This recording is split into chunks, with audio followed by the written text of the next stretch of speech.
સુરતના સારોલી વિસ્તારની જાણીતી કુબેરજી ટેક્સટાઇલ વર્લ્ડ માર્કેટમાં આગ લાગતા ભાગાદોડી મચી જવા પામી હતી. ફાયર વિભાગને બિલ્ડિંગમાં 12મા માળે આગ લાગી હોવાનો કોલ મળ્યો હતો, જેના પગલે તુરત જ એક મોટું ઓપરેશન શરૂ કરાયું હતું.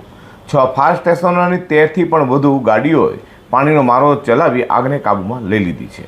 સુરતમાં ફરી માર્કેટમાં આગની ઘટના બનતા વેપારીઓના શ્વાસ અદ્ધર થઈ ગયા હતા. સુરતના સારોલી ખાતે આવેલા જાણીતી કુબેરજી ટેક્સટાઇલ વર્લ્ડ માર્કેટમાં આગ લાગી હતી, જેને લઈને ફાયરની ટીમ સ્થળે દોડી ગઈ હતી.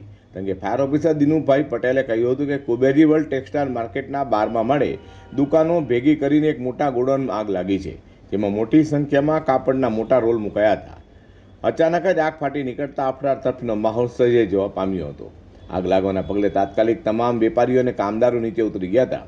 ફાયર વિભાગને કોલ કરાતા તાત્કાલિક ઘટનાસ્થળે દોડી આવી આગ પર કાબૂ મેળવવા માટે પાણીનો મારો ચલાવ્યો હતો અને ગણતરીના સમયમાં ફાયર વિભાગ દ્વારા આગ પર કાબૂ મેળવી લેવામાં આવ્યો હતો.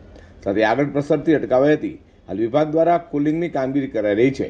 તો બીજી તરફ માર્કેટની કાપડની દુકાનમાં લાગેલી આગમાં કરોડોનો માલ સામાન ખાખ થઈ જવાનો અંદાજ છે. કાપડ માર્કેટમાં આગ લાગી હોવાથી કાપડનો મોટો જથ્થો આગની લપેટમાં આવી ગયોની આશંકા છે, જેના કારણે કરોડો રૂપિયાના માલ સામાનને નુકસાન થવાનો ભય છે. સદભાગ્યે કોઈ જાનહાનિના સમાચાર નથી, પરંતુ આગથી થયેલા નુકસાનનો ચોક્કસ અંદાજ આગ સંપૂર્ણ કાબૂમાં આવ્યા બાદ જ લગાવી શકાશે.